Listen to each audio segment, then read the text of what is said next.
2 Chronicles 10. Then Rehoboam went to Shechem, for all Israel had gone to Shechem to make him king. When Jeroboam son of Nebat heard about it, for he was in Egypt, where he had fled from King Solomon's presence, Jeroboam returned from Egypt. So they summoned him. Then Jeroboam and all Israel came and spoke to Rehoboam.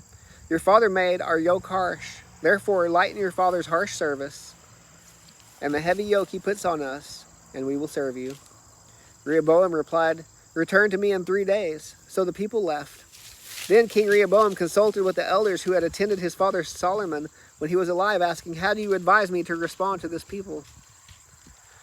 They replied, If you will be kind to this people and please them by speaking kind words to them, they will be your servants forever. But he rejected the advice of the elders who had advised him, and he consulted with the young men who had grown up with him, the ones attending him. He asked them, What message do you advise we send back to this people who said to me, Lighten the yoke your father put on us? Then the young men who had grown up with him told him, This is what you should say to the people who said to you, Your father made our yoke heavy, but you make it lighter on us. This is what you should say to them. My little finger is thicker than my father's waist. Now therefore my father burdened you with a heavy yoke, but I will add to your yoke. My father disciplined you with whips, but I with barbed whips. So Jeroboam and all the people came to Rehoboam on the 3rd day, just as the king had ordered, saying, Return to me on the 3rd day. Then the king answered them harshly. King Rehoboam rejected the elders' advice and spoke to them according to the young men's advice, saying, My father made your yoke heavy, but I will add to it. My father disciplined you with whips, but I with barbed whips.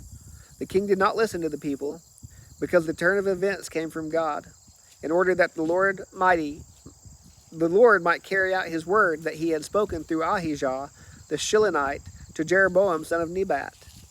When all Israel saw that the king had listened to them, the people answered the king, What portion do we have in David? We have no inheritance in the son of Jesse. Israel, each to your tent. David, look after her, your own house now. David, look after your own house now. So all Israel went to their tents. But as for the Israelites living in the cities of Judah, Rehoboam, and the cities of Judah,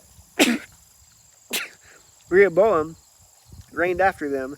Then King Rehoboam sent Hadaram, who was in charge of the forced labor, but the Israelites stoned him to death.